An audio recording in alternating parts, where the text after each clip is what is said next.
Assalamualaikum warahmatullahi wabarakatuh. Bismillahirrahmanirrahim. Nahmaduka ya ghafuru ya syakuru. Mashalli wa sallim barik ala sayyidina maulana Muhammadin wa ala alihi wa sahbihi asma'in. Nama ba'du. Angkut sawabul qiraah atau sawabu amalil khairi, apakah sampai ke mayat apa enggak? Ini kata beliau, kata Mbah Ali Maksum, beliau justru menukil Ibnu Taimiyah yang notabene sering dipakai dalil para orang-orang sana. Saya tidak tahu itu orang sana, itu Pak Duta itu yang tahu itu. Itu kalau ini mirip kitab Said Muhammad. Jadi Said Muhammad itu kalau istidlal sering pakai Ibnu Taimiyah karena itu yang dipakai mereka. Tapi ternyata Ibnu Taimiyah, qala Ibnu Taimiyah innal mayyit yantafu bi qiraatil Qur'an kama yantafu bil ibadah al maliyah minas shadaqah wa nahwiha. Terus waqala Ibnu Qayyim fi kitabir ruh afdalu ma yuhda ilal mayyit as-shadaqah wal istighfar wa du'a lahu wal hajju anhu. Artinya gini, kita sekarang ini tidak pernah kayak Bali Maksum pakai dalil jawazu babal ihda lil mayyit itu berdasar Ibnu Taimiyah dan Ibnu Qayyim.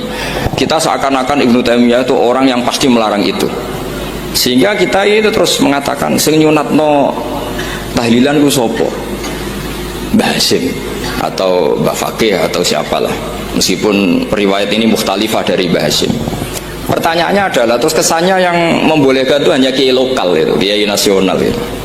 Padahal zaman Bali sudah mengajarkan kita yang membolehkan ihda wa amalil khairi ilal mayyit, yang membolehkan hadiah Yasin, Fatihah, tahlil ke mayyit itu adalah orang sekaliber Ibnu Taimiyah dan Ibnu Qayyim. Sehingga dengan kita pakai ilmiah yang diterapkan Bali Maksum, kita ini merasa orang keren, orang global, orang yang keren lah. Karena guru-guru kita Bali Maksum, Mbah Hamid biasa mentahlili, Mbah Munawir semua mentahlili guru-gurunya. Di level ulama global ada Ibnu Taimiyah dan Ibnu Qayyim. Tapi karena kita tidak baca, seakan-akan tahlilan itu hanya tradisi lokal yang tidak di ACC, tidak disetujui ulama kelas internasional. Padahal di sini jelas diceritakan Ibnu Taimiyah berpendapat qiraatul Quran yang dihadiahkan ke mayit atau tahlil itu boleh. Jadi ini sangat penting supaya orang itu pakai tradisi ilmu. Saya pernah ngaji sama Mbak Mun, diberitahu kalaupun Rasulullah pernah kunut sekali, biasanya perdebatan kan oke, Rasulullah pernah kunut tapi ahyanan. Pertanyaannya adalah, setiap Nabi pernah melakukan sesuatu itu akan menjadi sunnatan mutaba'ah apa enggak? Tentu jawabannya iya. Nabi meskipun melakukan kunut andekan hanya sekali, tapi karena pernah dilakukan Nabi, maka kebaikan ini akan menjadi sunnatan muttaba'ah, sunnat yang harus kita ikuti terus atau boleh kita ikuti terus. Jadi nggak boleh misalnya Rasulullah itu puasa Senin Kemis juga ahyanan, tidak selalu. Rasulullah itu tofa rokiban juga ahyanan, bukan selalu. Tapi apa saja yang pernah dilakukan Nabi maka berstatus itu akan sunnat ila yaumil kiamah. Sehingga nggak bisa misalnya di hadis itu ahyanan, kemudian kamu beristidlal ini boleh dilakukan hanya ahyanan karena Nabi juga melakukan hanya ahyanan. Tidak bisa seperti itu.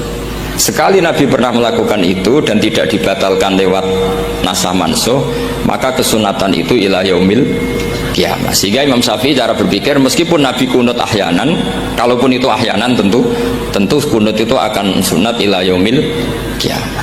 Bagi yang tidak mensunatkan monggo, itu ada Abu Hanifah.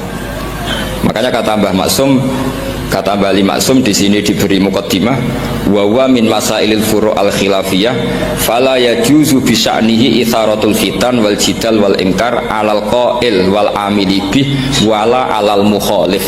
Jadi kita sendiri disarankan beliau, kamu juga enggak usah nantang debat sama mukhalif karena dari awal sudah masalah-masalah yang apa? Khilafiyah. Untuk ulumul Quran itu yang paling pokok pakai kitab Al-Itqan.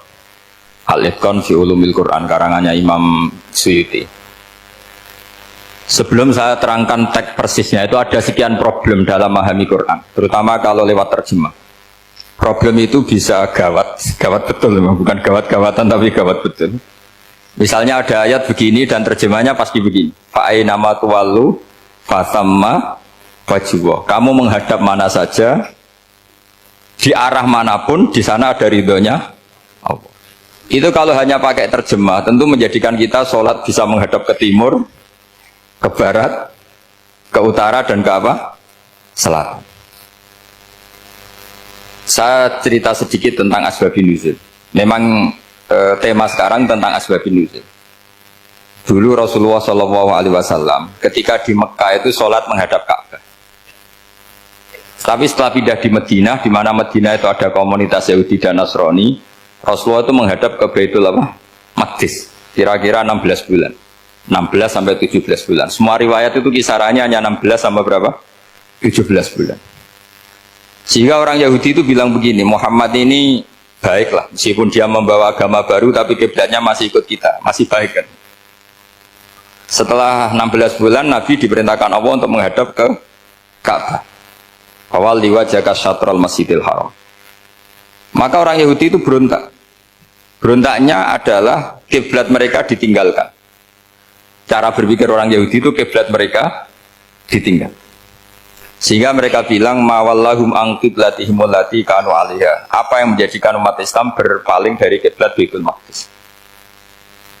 Kemudian mereka provokatif betul. Ini perlu diperjelas. Provokatif. Bilang begini. Inna Muhammadan tahayyara fi din. Muhammad ini bingung dalam beragama. Sehingga habis ngomong A, ngomong B. Habis kiblat Ka'bah, kiblat Baitul Maqdis. Sehingga dalam banyak tarikh disebutkan peristiwa kiblat itu terbanyak melahirkan orang murtad. Orang yang keluar dari Islam. Gara-gara provokasi orang Yahudi, Muhammad tahayyara fi din. Muhammad itu bingung dalam menentukan pilihan apa? Beragama. Kemudian walhasil singkat cerita akhirnya Nabi itu madhep Ka'bah.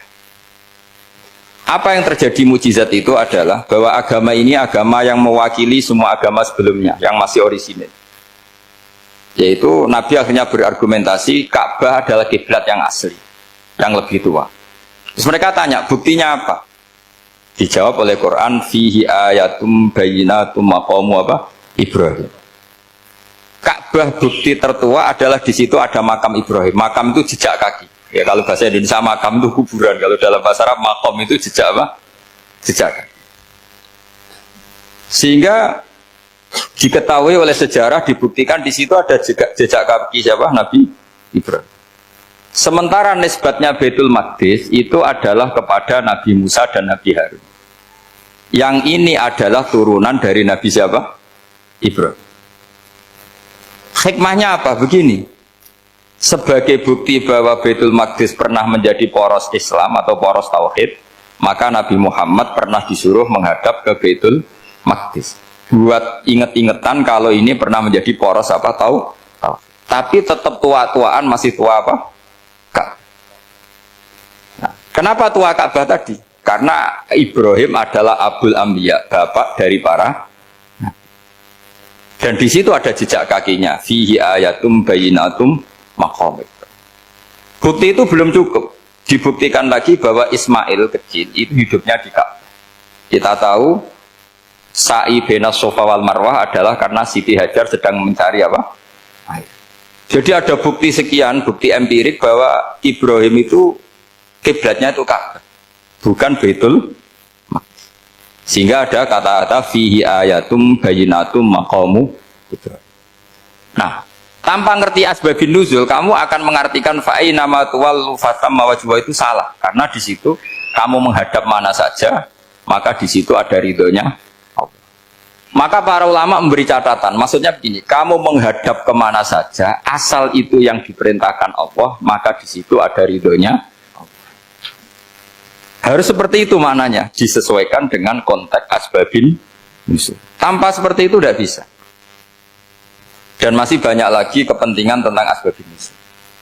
Jadi problem sekarang adalah banyak mufassir yang hanya mengartikan dari terjemah. Itu bahaya sekali. Jika ada orang yang menikah secara mut'ah, itu kan mirip kayak transaksi zina. Mereka berdalil famastamta'tum bihi minhunna fa'atuhunna ujurahun. Perempuan yang sudah kamu nikmati yang penting kamu bayar. Terjemahnya seperti itu. Karena ujur itu jamaknya ujroh. Itu fatal sekali. Padahal ayat itu begini, settingannya begini, setting siakul kalamnya atau asbabun nuzulnya begini.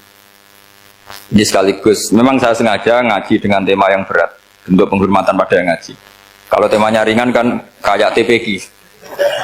Jadi ini supaya gue keren-kerenan, ini ada doktor Pak Oni pernah dekan Fakultas Hukum. Jadi kalau saya nanti salah tinggal ditangkap saja, gampang kan? Tapi nangkap saya berurusan dengan Tuhan. Jadi kalau orang dekat Allah itu yang tanggung jawab itu Allah. Jadi dia bisa menang di kepolisian tapi kalah di hukum Tuhan. Jadi kalau berhadapan-hadapan dengan saya. Begini asbabun nuzulnya begini. Wal muhsanatu minan nisa yang awal juz 5 itu, ya kita santai aja. Yang awal juz 5 itu sebetulnya maktuf, diatafkan pada ayat hurrimat alaikum ummahatukum wa banatukum wa akhwatukum wa ammatukum wa kholatukum wa banatul akhi wa banatul ukhti. Jadi perempuan yang haram dinikah itu ada 7. Yang faktor nasab, yaitu siapa? Ibu, putri, saudara putri, bulik dari bapak, amah itu bulik dari bapak, kholah itu bulik dari ibu, keponakan dari saudara lelaki, keponakan dari saudara perempuan. Ini disebut haram karena nasab gen. Kalau orang Jawa bilang hanya 4 karena ngitungnya bulik baik dari bapak maupun ibu. Kalau orang Jawa bilang kan bulik terus keponakan dihitung 1. Padahal ada keponakan dari saudara lelaki, ada keponakan dari saudara apa? Perempuan. Wa banatul akhi wa banatul ukhti. Terus kedua, haram karena rodok. Kita tahu dalam hukum Islam rodok adalah sama dengan nasab. Jadi ibu yang pernah menyusui kamu berarti jadi ibu kamu, dan saudara sepenyusuan berarti menjadi saudara kamu. Ini disebut wa ummahatukumul lati arda'nakum wa akhwatukum minar rodok. Terus ketiga, haram karena musoharoh, karena besanan. Jadi pagi ini misalnya saya nikah dengan Sri, bilang qabil tu nikah wa taswijaha bil maril madkur. Setelah nikah dengan Sri ini otomatis ibunya dia menjadi mertua. Otomatis haram saya apa? Nikah. Ini namanya haram karena musoh. Atau kamu punya anak Zaid. Zaid pagi ini akad dengan Sri. Berarti Sri adalah menantu Anda. Otomatis haram bagi Anda. Itu namanya haram karena musoh haram. Karena bisanan. Itu yang disebut waroba apa haram-haram itu kan saat terus itu wa ummahatu nisaikum. Apa ibu dari istri-istri kamu. Memang ini agak jelimet, tapi memang syaratnya mufassir harus biasa jelimet. Jangan hanya nyari partai ayat-ayat untuk kepentingan partai. Wah itu ngeri. Kacau Quran dipakai kampanye. Terus itu berarti sudah 3 kan? Haram karena nasab, karena rodok, haram karena musoh. Terus yang keempat ini haram yang bukan karena sebab pada seorang perempuan tapi karena istri orang. Itu disebut wal muhsanatu minan nisa. Haram menikahi perempuan yang masih milik orang lain. Nah, orang lain yang menikahi ini istilahnya Allah adalah lelaki yang menikahi perempuan ini adalah lelaki sing muhsinina ghairu musafihin, secara nikah yang sah. Nah, nikah yang sah itu begini dalam hukum fikih Islam. Saya nikah dengan Sri, kalau hanya akad, itu saya wajib bayar mahar hanya separuh. Jadi kalau saya janji bayar 1 miliar, berarti wajib bayar berapa? 500 juta. Kalau janjinya 100 juta, hanya bayar 50 juta. Itu yang wajib bil akdi. Nanti wajib sepenuhnya nunggu bil jima. Kalau sudah hubungan intim, baru wajib 100%. Jadi kalau ada di Jawa, nikah dengan seperangkat alat sholat, itu yang atasannya tok, itu wajib karena akad. Nanti bawahnya nunggu setelah hubungan apa? Intim. Nah, ini hukum Quran, bukan hukum saya. Makanya kan wa in talaqtumuhunna min qabli an tamassuhunna, saat terusnya terus fanis suma faradtum. Hanya wajib bayar setengah.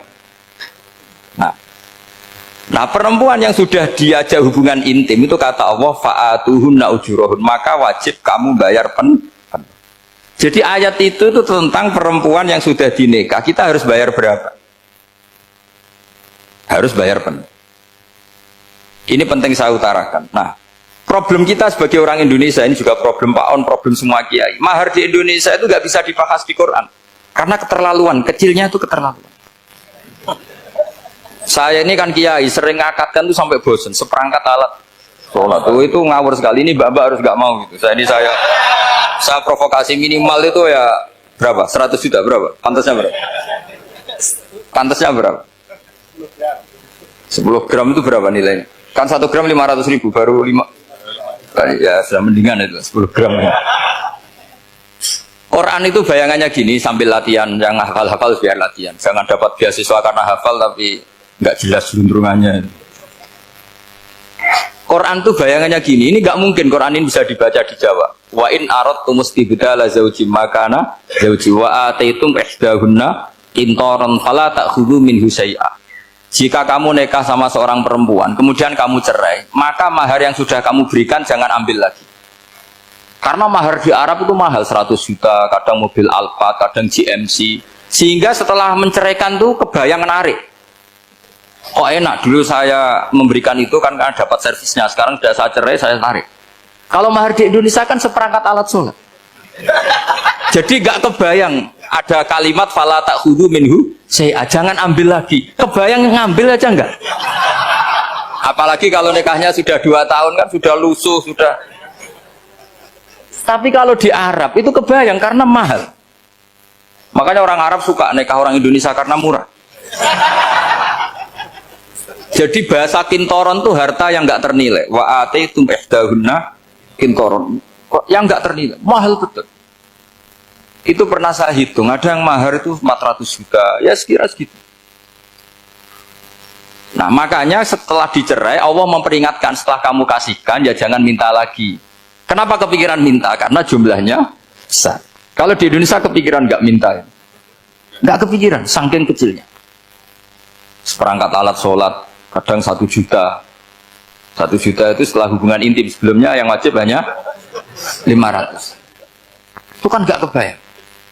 Makanya susah ngartikan Quran di Indonesia, kadang susah, karena kadang terlalu. Itu pernah Sayyidina Umar radhiyallahu anhu pernah bilang begini. Wahai para perempuan, mahar itu jangan mahal-mahal. Kasihan para lelaki. Itu ada perempuan alimah ya, orangnya alim betul. Meskipun nggak pernah sekolah di UI, tapi alim gitu. Itu usul langsung gini, ya Amirul Mukminin, laisa dzalika laka ya Amirul Mukminin. Waqad qala ta'ala wa ataitum ihdahunna qintaran. Kamu hanya seorang Amirul Mukminin, tidak berhak bikin aturan pembatasan mahar. Allah saja tidak batasi. Kenapa kamu batasi? Sehingga dulu yang namanya nikahnya Sulaiman Agung atau Jamaluddin siapa Ratu Agung, kalau hadiah ya sampai tas mahal itu kan dari bahasa Arab mumtaz mahal. Mumtaz itu istimewa, mahal itu tempat. Dia punya istri yang sangat dicintai, dikasih hadiah mumtaz mahal. Terus ilat Jawa jadi apa? Tas mahal. Itu sama Mujitulik Labab kalah. Itu kalau cerai kan kepikiran minta lagi. Dikasihkan yang baru maksudnya. Tapi kalau di Indonesia tidak mungkin karena apa tadi? Seperangkat alat sholat. Begitu nyari yang murah lagi. Yang bagus kitanya, bungkusnya yang bagus. Nah, maka nggak mungkin kita maknani Quran tanpa mengenal yang bernama asbabin. Karena makna ayat itu bisa kacau kalau kita tidak tahu asbabin. Yaitu kayak tadi makna fa'ina ma tuwallu fasamma wajhu. Itu maknanya kan kamu menghadap mana saja, boleh saja di sana ada ridhonya Allah. Berarti kan bisa ke timur, ke selatan, ke utara, ke barat. Itu bahaya betul.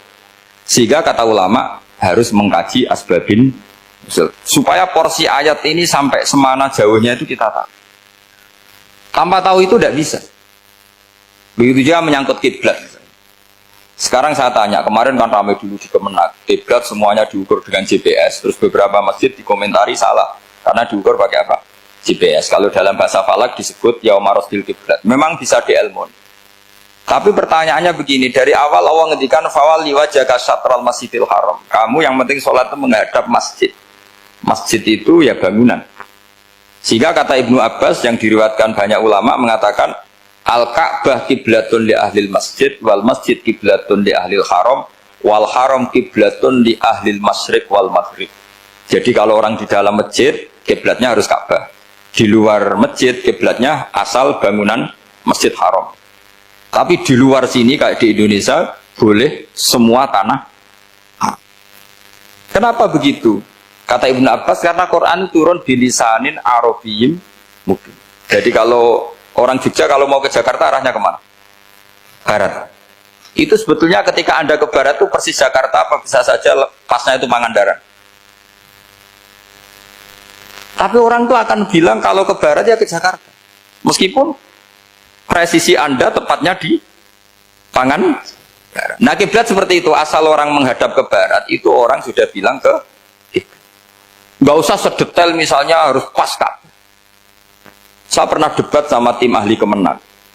Nggak bisa Gus, sekarang ada GPS harus tepat Ka'bah. Terus saya bilang gini, kalau teori Anda benar, berarti semua masjid luasnya maksimal 16 meter. Ka'bah itu luasnya hanya 16 meter. Berarti masjid Ulil Albab yang pojok sana sama pojok sana, kira-kira itu ya sudah tidak kena Ka'bah. Kalau harus tepat, Ka'bah itu kan diameternya hanya 16 sampai 18 kalau nggak salah. Berarti semua masjid kalau ingin tepat Ka'bah harus pas 16. Kalau terlalu luas pilihannya harus cekung. Kan jadi aneh. Makanya saya itu sering Pak, dulu saya ini biasa debat fikih. Kalau di tradisi pesantren namanya Fasul Masail. Saya punya teman yang paling kurang ajar, yang paling saya kenang dalam sepanjang sejarah.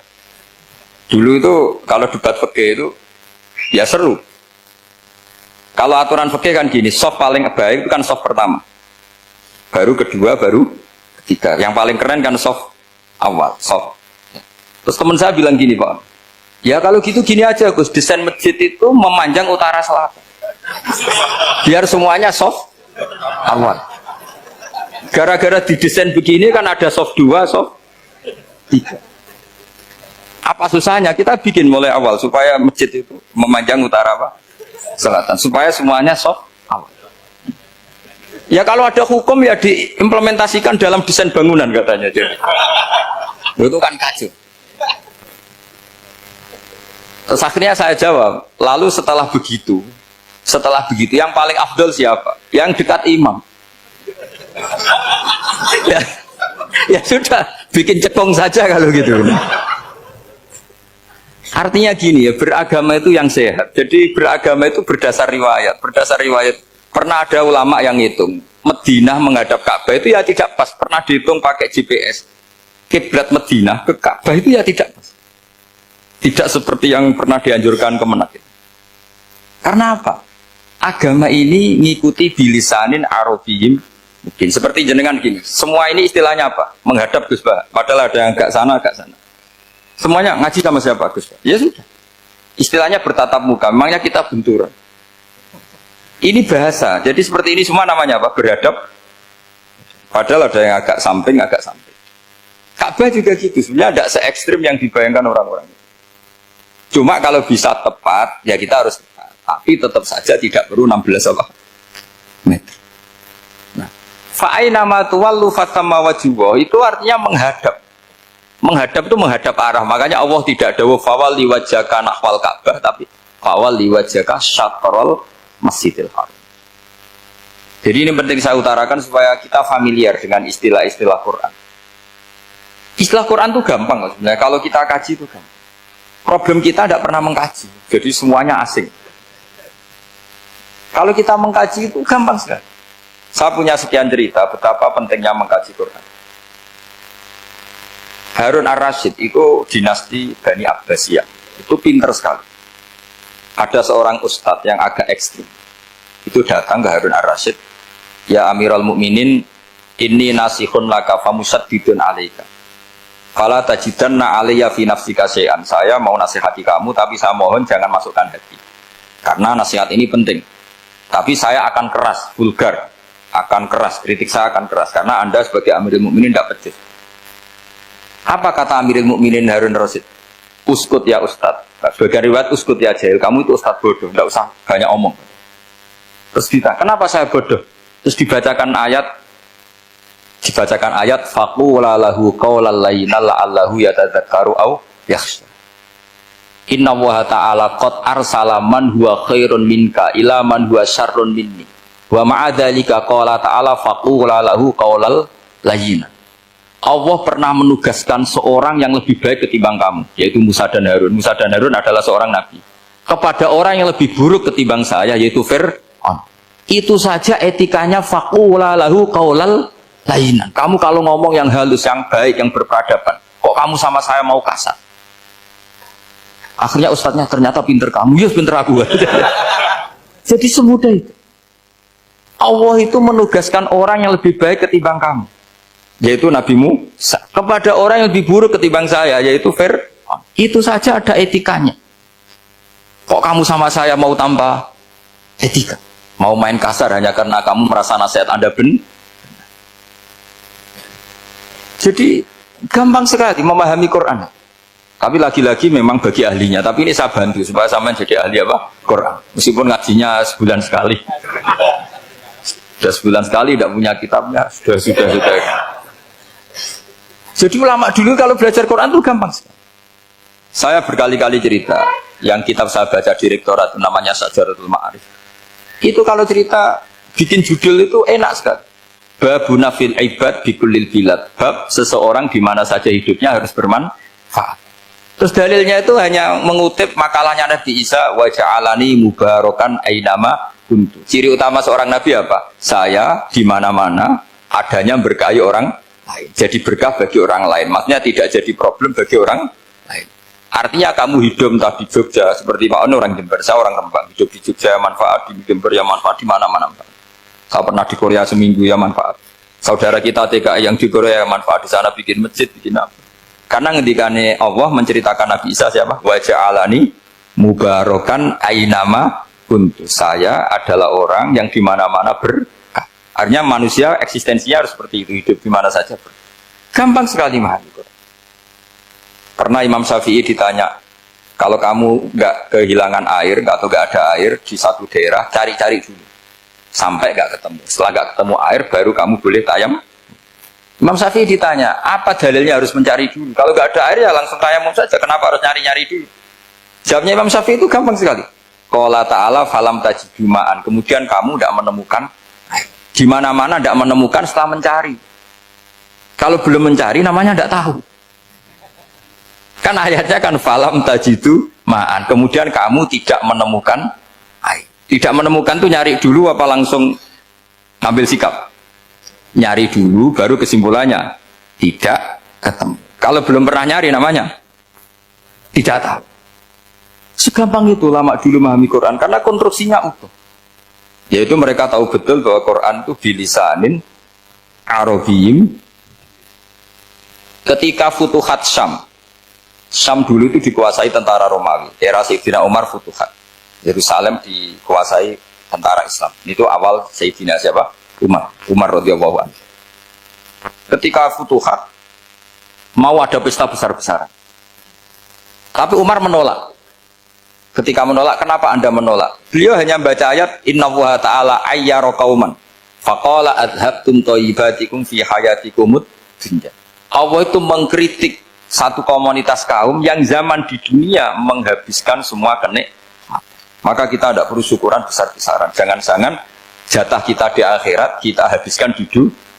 Itu adhabtum thayyibatikum fi hayatikumud. Semudah itu ulama. Rasulullah pernah dahar, pernah makan karena 3 hari gak makan. Kalau di Indonesia gak makan nasi, gak makan daging, sudah lama sekali. 3 hari Nabi hanya makan kurma dan air putih. Pernah Nabi gak makan roti sampai 3 hari. Kalau Indonesia mungkin gak makan nasi. Di hari ketiga ada sahabat yang berbaik hati, Nabi disembelihkan kambing, dipotongkan kambing, Nabi disuruh dahar. Itu baru dahar setengah piring, Nabi berhenti. Ketika ditanya, setengah piring itu kan sudah kuat untuk sholat, untuk apa sudah kuat. Ditanya, ya Rasulullah kenapa berhenti? Bukankah engkau tidak makan ini 3 hari? Nabi menjawab, walatus alunna yauma idzin anin naim. Semua nikmat yang saya rasakan nanti ada pertanggungjawabannya. Makanya saya tidak ingin banyak-banyak. Wah itu kalau diterapkan di sini nggak populer. Makanya saya tahu gayanya ngaji Quran itu nggak siap dengan konsep-konsep Quran ini. Jadi segampang itu orang dulu. Nah karena apa ya itu tadi? Mereka tahu asbabun nuzul. Quran itu diturunkan dalam konteks apa? Lafat ini arahnya kayak apa? Mutlak muqayyadnya kayak apa? Muhkam mutasabihnya kayak apa? Nasah mansuhnya kayak apa? Nah sedikit saya cerita ini mungkin contoh terakhir supaya agak lama-lama, nanti bingung kalau lama. Yang bingung ya saya. Bingung cara memahamkan. Jadi kalau guru itu kan bingung cara memahamkan. Kalau murid bingung cara memahami. Gak tahu tingkat kebingungannya sama. Kalau guru itu bingung cara memahamkan. Kalau murid bingung cara, jadi ini pertemuan dua kelompok bingung. Yang satu bingung cara memahamkan, yang satu bingung cara. Kalau orang ekstremis bingung cara merusak suasana, itu nggak benar itu. Ada loh. Rasulullah itu nabi, itu paling pusing yang ngadepi orang-orang yang ekstrem. Karena apa? Cara berpikir itu lompatannya itu nggak tertib. Jadi nabi itu cara berpikir itu kecerdasan nubuah. Sementara orang ekstrem cara berpikir itu kecerdasan nafsu, bukan kecerdasan manusia. Kalau manusia masih baik nafsu. Misalnya begini, kalau dalam tradisi nubuah itu, saya dengan Pak Anu berteman lama, mulai tahun 2000 berapa. Itu kalau Pak Anu bertamu ke saya, harusnya tidak usah tak kasih makan. Karena sudah dekat. Tapi kalau kenalan baru itu dikasih makan, disangoni. Jadi Nabi itu perilakunya agak unik. Akhirnya ada orang yang cara berpikir itu dangkal. Ya Rasulullah ini tidak fair. Yang iman lama tidak diservis, yang iman baru diservis. Cara berpikir Nabi begini. Orang Ansor itu kan sering memberi Nabi. Perjuangannya Nabi ditopang orang apa? Ansor. Donatur lah, kira-kira orang Ansor itu donatur. Donatur itu keren. Karena donatur itu artinya al-yadul ulya khairum minal yadis. Sehingga ketika Nabi sudah menguasai negara, menguasai Mekah Madinah, sudah futuhat, itu orang Ansor tetap nggak diservis. Yang diservis Nabi itu orang-orang baru masuk Islam, disebut wal mu'allafati qulubuhum atau Islam mu'allaf. Ada 1-2 orang yang protes, tentu yang nggak pinter. Tukang protes pasti tidak pinter. Wong iskal-iskalnya sendiri, otaknya nggak sampai-sampainya sendiri, orang lain disuruh jawab. Makanya di sini tidak ada tanya jawab. Nanti iskal-iskal kamu sendiri, bingung-bingung kamu sendiri, saya disuruh jawab.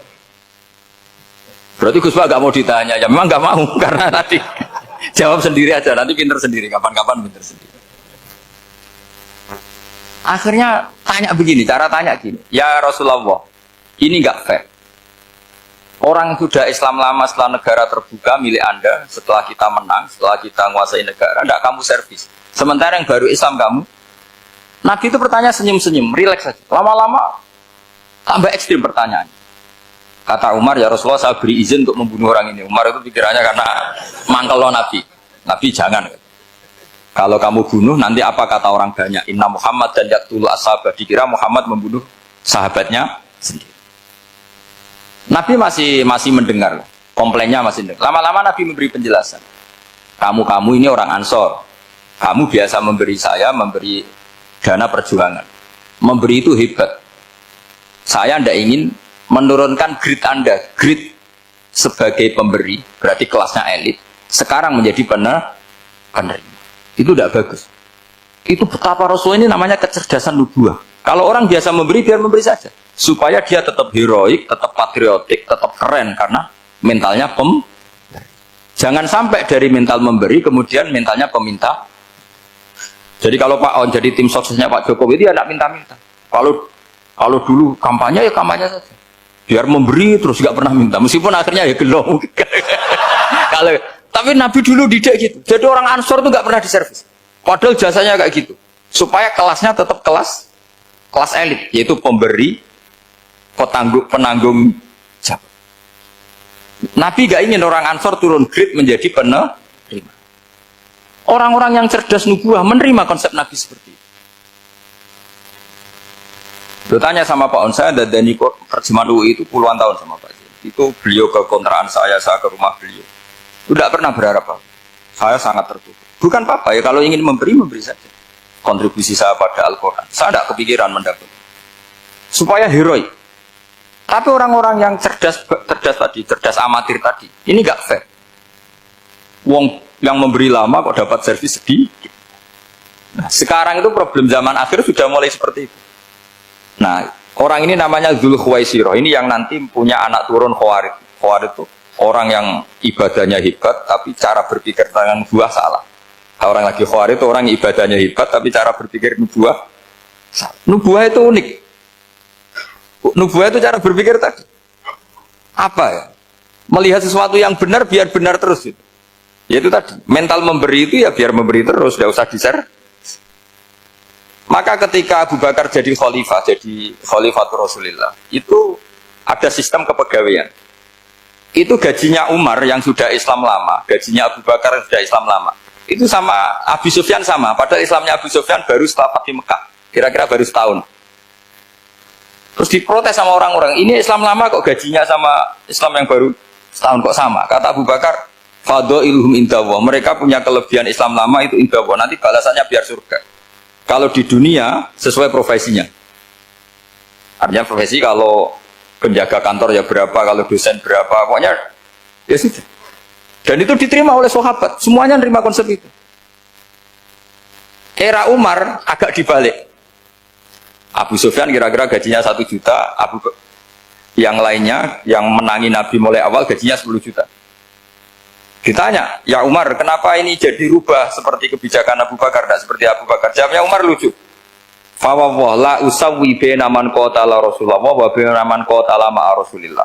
Demi Allah saya tidak akan pernah menyamakan orang yang dulu merangi Rasulullah yaitu Abu Sufyan dengan orang sing selawase dari Rasulullah yaitu Sayyidina Ali dan sebagainya. Ini penting. Artinya ketika gajinya orang saya seperti Ali radhiyallahu anhu itu tinggi itu bukan karena lamanya Islam, tapi karena lamanya iman. Jadi mulai dulu ijtihad itu ada dan dulu dia biasa saja. Karena tadi ada kecerdasan nubuah. Saya ulang lagi, ada kecerdasan apa? Sekarang itu kecerdasan tomak atau kecerdasan nafsu. Itu kalau sampai ngaji kitab tasawuf, itu bab bakhil itu tidak ada. Menurut kitab tasawuf, medit itu tidak ada, kikir itu tidak ada. Yang ada itu tomak. Tomak itu berharap dikasih orang lain. Sampai pernah nggak bilang kalau artis-artis di Jakarta kikir? Tidak pernah, karena kamu tidak pernah ingin diberi. Tapi kalau kamu punya pacar karena kenal tidak pernah ditraktir, oh pacar saya kikir, karena kamu ingin diberi. Pernah nggak kamu ngukumi orang lain kikir yang nggak kenal? Padahal tidak pernah memberi kamu. Apa kak?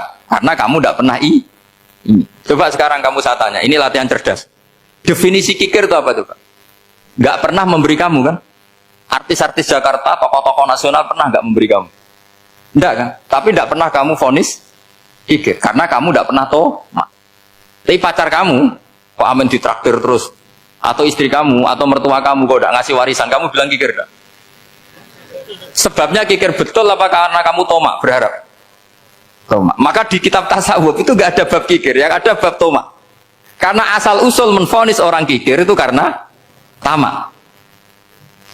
Maka jangan banyak kenal orang, nanti banyak hukum kamu kan. Sombong juga gitu, di tasawuf itu enggak ada bab sombong. Karena orang hukumi orang lain sombong itu karena kamu ingin dihormati. Ada orang nggak kenal, terus lewat saja nggak tanya kamu bilang sombong enggak kan? Tapi kalau kenal, oh sombong betul, kenal nggak tanya kan gitu. Jadi tasawuf itu sisi unik dari khazanah Islam. Makanya di tasawuf itu nggak ada kritik terhadap kikir. Ya tentu kikir itu buruk, pasti ya kikir itu buruk. Tapi nggak perlu dikritik. Jangan-jangan yang salah kamu. Mau kenal Pak On di PPAI terus ingin jadi sekretarisnya. Terus ingin kenal Pak Jokowi ingin jadi menterinya. Nanti kenal rektor ingin jadi pegawainya. Ketika gak diturutin bilang Pak Rektor kikir. Tapi orang lain ya kak pernah berharap. Mungkin gak menvonis Pak Rektor atau Pak On ini kikir. Enggak kan? Berarti vonis kikir itu status orang itu apa gak kesampaian niat kamu? Memang agak jelimet ilmu tasawuf itu. Tapi itu unik. Itu bagian dari khazanah apa? Islam. Makanya Rasulullah itu sering isti'adah minta perlindungan wa min toma'en fi ghairi matma'in. Ya Allah, saya tidak ingin berkeinginan yang tidak layak. Karena semua dunia ini dimulai dari keinginan. Ya Pak, kamu protes negara itu karena apa? Ingin makmur, sejahtera tanpa kerja, sehingga nyalakan menteri keuangan, menteri ini itu. Makanya kalau guyonannya ulama tasawuf begini, tak beri bocoran. Guyonannya orang tasawuf, begini guyonannya. Anta lam tajid min nafsika kullama turid fa kaifa turidu min ghairika kullama turid. Kamu yang punya keinginan saja tidak bisa memenuhi apa yang kamu inginkan. Kenapa keinginan itu kamu timpakan ke orang lain untuk memenuhi kamu? Wong kamu yang punya keinginan saja tidak bisa mewujudkan. Kenapa keinginan Anda kamu timpakan, bebankan orang lain untuk memenuhi keinginan Anda? Misalnya kamu, Gus saya ini goblok, tolong pinterkan. Wong kamu yang ini saja tidak bisa. Kok menyuruh saya? Jadi kalau tiap tasawuf itu unik. Seperti kamu mencintai istri tulen, itu ingin kan dicintai istri tulen. Kamu sendiri kan nggak bisa cinta tulen, masih pelengahan sana sini. Kamu pacaran, ingin pacar kamu setia. Ternyata kamu bikin sekian alternatif. Kalau putus ini punya ini, putus ini. Tapi kamu ingin ini setia, kan nggak fair. Makanya guyonnya orang tasawuf itu anta lam tajid min nafsika kullama turid fa kaifa turidu min ghairika kullama turid. Gampang tuh apalane pokoknya ratrit gitu aja gampang. Jadi kamu yang punya keinginan saja enggak bisa memenuhi. Kok orang lain disuruh memenuhi. Jika orang tasawuf itu malu betul. Misalnya saya kok ingin Pak On takdim sama saya itu kurang penggawean. Kalau saya ingin ditakdimi saya menakdimi diri saya sendiri. Makanya berbahagialah orang yang ngilu terus saya ganteng sendiri ya Allah. Saya kaya sendiri. Menunggu orang lain bilang kamu kaya itu repot. Menunggu orang lain bilang kamu hebat itu sudah bilang aja ya Allah saya hebat, ya Allah saya ganteng, ya Allah saya cantik. Daripada menunggu orang lain bilang apa? Cantik. Jadi ilmu tasawuf itu unik. Jadi kalau fikih itu yang dikritik itu kikir. Kalau tasawuf enggak tomak. Karena orang yang kamu vonis kikir itu jangan-jangan tidak kikir tapi mementingkan yang lebih penting. Misalnya ada teman yang tidak pernah naktir kamu, ternyata punya ibu sakit, uangnya dianggarkan untuk ibunya yang sakit, atau anaknya sekolah, atau keluarganya masih butuh biaya, ya, sehingga sama teman dia kikir. Hakikatnya kikir apa mementingkan yang penting? Tapi kamu karena nggak pernah ditraktir menvonis kikir. Nah, ini pelajaran. Jadi makanya yang dianteni ilmu tasawuf itu tamak. Jadi kalau dalam bahasa Indonesia bukan kikir. Karena vonis kikir itu akan disematkan orang yang tidak kesampaian hajatnya. Makanya bapak saya itu, keluarga kiai itu ajarannya itu, yang penting jangan berharap dari orang lain. Ini Pak On saksinya, saya dulu benahin terjemah itu nggak pernah ingin diperlakukan seperti ini. Ya ngaji aja. Karena pikirannya keluarga kiai itu sederhana. Kalau ngamal ya ngamal saja. Ngamal itu heroik. Makanya buyut-buyut kita semua ini kan pahlawan semua. Membela negara Indonesia jadi merdeka. Ya nggak pernah kebayang jadi presiden, menteri. Tapi sekarang nggak, ngamal sedikit saja harus jadi menteri. Jadi ini bahaya kalau dalam kelangsungan bernegara karena orang biasa transaksional. Awal negara ini dibangun berdasar heroik, bukan berdasar apa? Transaksional. Tapi sekarang orang akan membiasakan itu. Apa-apa itu transaksional. Ini tidak bagus untuk kelangsungan bernegara. Apalagi kelangsungan beragama.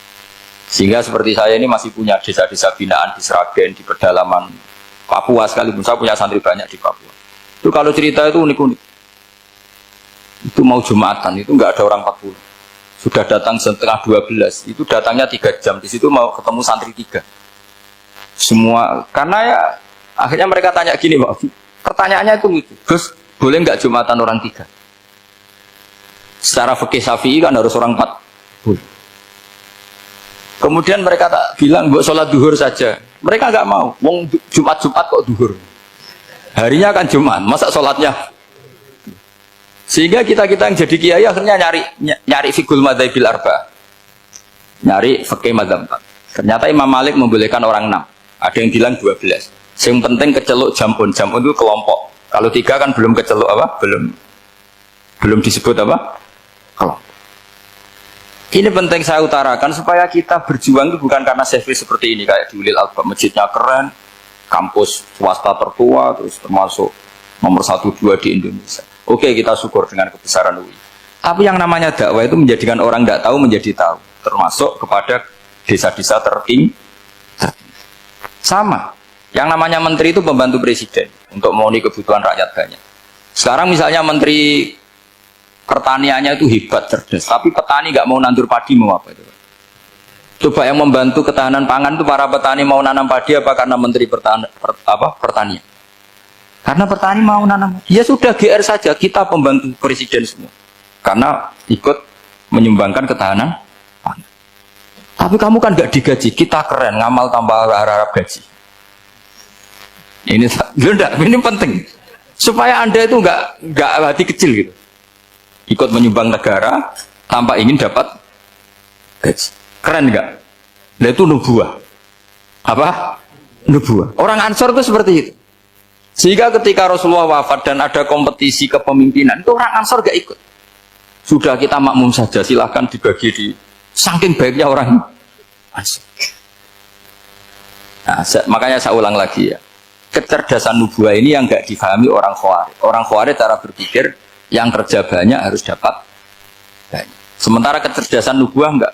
Yang biasa memberi, terus memberi saja biar derajatnya tetap al-yadul ulya.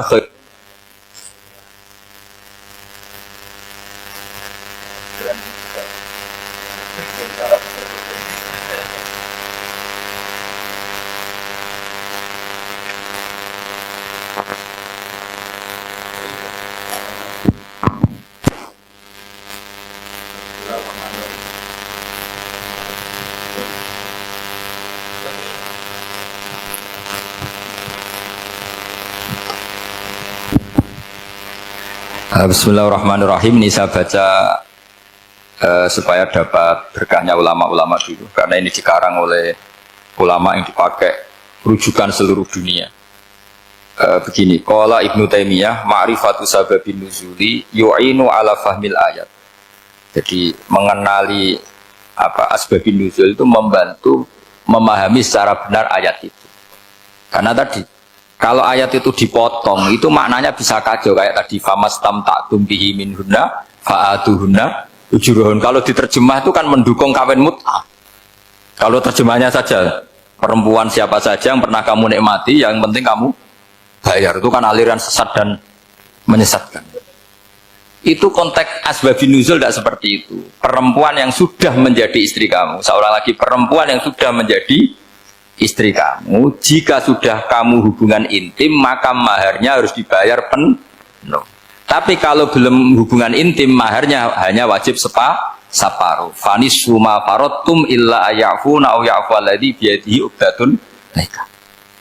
Tapi tadi kalau di Indonesia gimana Gus? Itu yang repotnya, maharnya itu tadi mau kena atasan dan apa? Bawahan. Wah kacau kalau di Indonesia. Sehingga kita bingung kalau dalam logika Arab kan gitu. Bayangannya kalau cerai, kata Allah fala ta'khudhu min syai'at. Harta yang sudah kamu berikan ke istri jangan diambil lagi. Sampai dilarang ngambil tuh karena jumlahnya banyak sehingga kepikiran ngambil. Kalau di Jawa nggak usah dilarang, sudah tidak akan ngambil karena rukuhnya sudah lusuh. Itu susahnya baca Quran di Jawa ya. Karena dari awal maharnya terlalu apa? Kecil. Terus beliau Imam Suyuti termasuk di sini menyontohkan yang pasti salah kalau difahami, yaitu tadi ayat apa itu fa'inama tuwallu fastamanawa wajib. Jadi beliau terus meringatkan betapa pentingnya mengenali asbabin nuzul. Karena asbabin nuzul itu gampang. Saya ulang lagi, asbabin nuzul itu gampang. Gampangnya begini ya, kan ada satu peristiwa, misalnya begini, Rasulullah itu kan mengkritik penuhanan Lata dan Uzza, berhala-berhala itu dituhankan, dikritik sama Rasulullah. Kemudian mereka begini, karena mereka biasa personifikasi Tuhan, Muhammad, kalau Tuhan itu tidak Lata Uzza dan itu terbuat dari batu, lalu Tuhan Anda itu dari apa? Amin fiddotin audhabin, lalu Tuhan Anda ini dari emas apa dari perak? Karena mereka nggak bisa membayangkan Tuhan tanpa dipersonifikasi. Terus Allah menurunkan qul huwallahu ahad Allahus somad lam yalid wa lam yulad wa lam yakul lahu kufuwan ahad. Karena otaknya mereka sudah begitu, yang namanya Tuhan itu harus dipersonifikasi. Makanya saya kemarin di Korea seminggu, cerita yang paling unik gini Pak On, ada bos Islam, ada bosnya TKI yang baik. Mereka mengizinkan pekerjanya sholat. Bareng sholat tuh diingeti ke atas ke bawah, kok nggak ada arcanya. Sehingga setelah sholat dibilang, apa saya berikan berhala sekalipun, karena gak kebayang ada orang sholat kok tanpa berhala, tanpa Tuhan. Yang kamu sembah itu mana, kok gak ada, apa tak belikan. Jadi unik. Nah teman saya yang satu unik lagi, dia termasuk pegawai Garuda, yang derekno saya ke Korea itu orang pegawai Garuda. Dia karena orang kaya biasa ke Eropa kemana-mana itu. Singkat cerita dia sholat di mall karena nganggep Korea itu sudah negara maju kayak Eropa. Setelah sholat di mall pas asar itu, security-nya nelpon polisi. Pak polisi, di sini ada ritual teroris. Jadi kalau menamakan sholat itu ritual. Jadi artinya apa? Ritual-ritual yang kita lakukan itu macam-macam cara pandang. Orang ateis itu kan Cina, kan Korea itu kan ya Cina lah, Korea, Jepang, RRC itu kan sipit Cina. Itu ya yang namanya ibadah sembahyang harus ada patungnya atau ada arcanya atau ada benda-benda itu. Orang Islam kan nggak ada sama sekali. Makanya mereka itu kok bisa? Problemnya kita, saya ulang lagi, ini problemnya. Problemnya kalau ada itu ya repot. Begini misalnya, ini masih tentang asbabun nuzul. Ini contoh terakhir tentang masih asbabun nuzul. Umar radhiyallahu anhu, sahabat Umar itu kalau mencium Hajar Aswad itu sambil gedumel. Tidak berdoa tapi gedumel. Masyhur. Itu ada di Bukhari. Alim tu annaka hajarun la tadurru wa la tanfa walau la anni ra'aitu rasulullah wa qabbalaka ma qabbaltuka. Saya tahu loh. Nyium Hajar Aswad dicium tapi sambil gedumel. Saya tahu loh kamu hanya batu, enggak mandoroti, enggak manfaati. Kamu jangan GR, saya cium itu jangan GR. Kalau saja saya tidak melihat Rasulullah mencium kamu, maka saya ada sudi nyium kamu. Dah gitu aja. Terus itu tiap nyium Hajar, itu tidak doa. Kalau kamu kan nggak minta kaya, minta macam-macam. Kalau Umar malah gitu. Nah, kenapa demikian? Itu ada asbabun nuzulnya. Umar itu saksi sejarah. Ketika Rasulullah Fathi Mekah, Nabi kan tawaf terus mencium Hajar. Itu di belakang masih banyak orang kafir. Kebetulan Umar masih di sana. Sudah Islam Umar, tapi dia di belakang. Dengar orang-orang kafir, Muhammad itu aneh. Katanya melarang nyembah batu. Ternyata dia nyembah batu. Jadi Nabi nyium Hajar Aswad itu dikira nyembah. Katanya ngelarang nyembah batu, tapi dia kok nyembah batu. Karena Nabi mencium Hajar Aswad. Nah, karena untuk menghilangkan stigmasi itu, Umar tiap nyium Hajar Aswad ngomong gitu. Ada kan ada sound system, mungkin jadi sound system. Supaya jelas bahwa penciuman ini bukan karena menyembah. Artinya mudah sekali kenapa Umar ngomong gitu, karena asbabun nuzulnya seperti itu. Coba kalau kamu tidak tahu asbabun nuzul, Umar maksudnya gimana? Gak doa, gak apa, kok malah ngomong gitu kan? Tapi kalau kamu tahu asbabun nuzul Umar itu yang mendengar komentar orang sama ketika kita tawaf itu kan 3 pertama kan kita lari-lari kecil. Itu ceritanya juga gitu. Rasulullah itu hidup di Medina, terus diterkenalkan miskin. Medina itu kota wabak, kota penyakit endemik. Dulu Medina, Yasrib itu kota endemik. Sehingga kata orang kafir-kafir Mekah, yaji ulihadal bait kaumun qad wahanat hum huma Yasrib. Nanti akan datang satu komunitas kaum yang sudah lemas karena kena penyakit TBC dari Yasrib. Nabi dengar itu, makanya terus bilang ke para sahabat, tunjukkan kalau kamu kuat dengan cara lari 3 kali. Terus pakai pakaian yang kelihatan maco, yaitu yang dipakai lelaki-lelaki. Bahunya dikelihat. Nah, setelah Rasulullah wafat, Umar menggantikan beliau setelah Abu Bakar. Umar bilang gini, sebetulnya tawaf seperti ini, yaitu lari pertama 3 putaran pertama lari dan memperlihatkan pundak seakan-akan orang maco itu sudah nggak perlu. Karena alasan itu sudah tidak ada.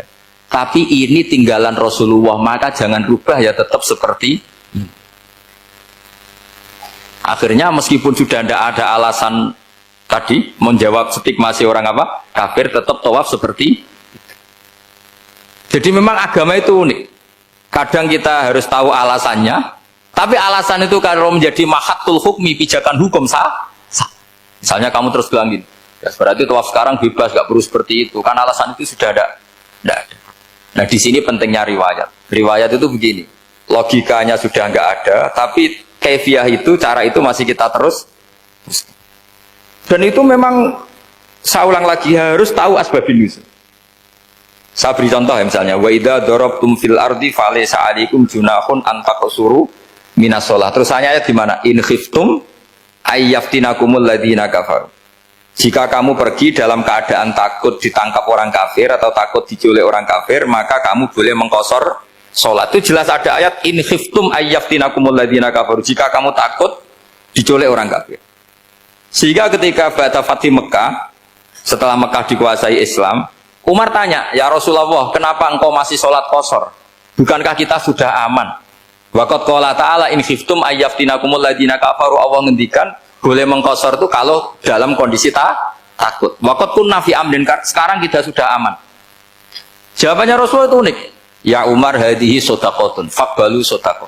Ini sedekahnya Allah, bonus, sudah terima aja, enggak usah catatan-catatan gitu. Sehingga era Umar ya ada lagi yang tanya Umar begitu. Terus kata Umar, sa'altu dzalika Rasulullah sallallahu alaihi wasallam faqala hadhihi shadaqatu wa faqbalu shadaqah. Sudah ini bonus dari Allah, terima saja. Ini kan unik. Padahal kalau secara disiplin ilmu kan begini.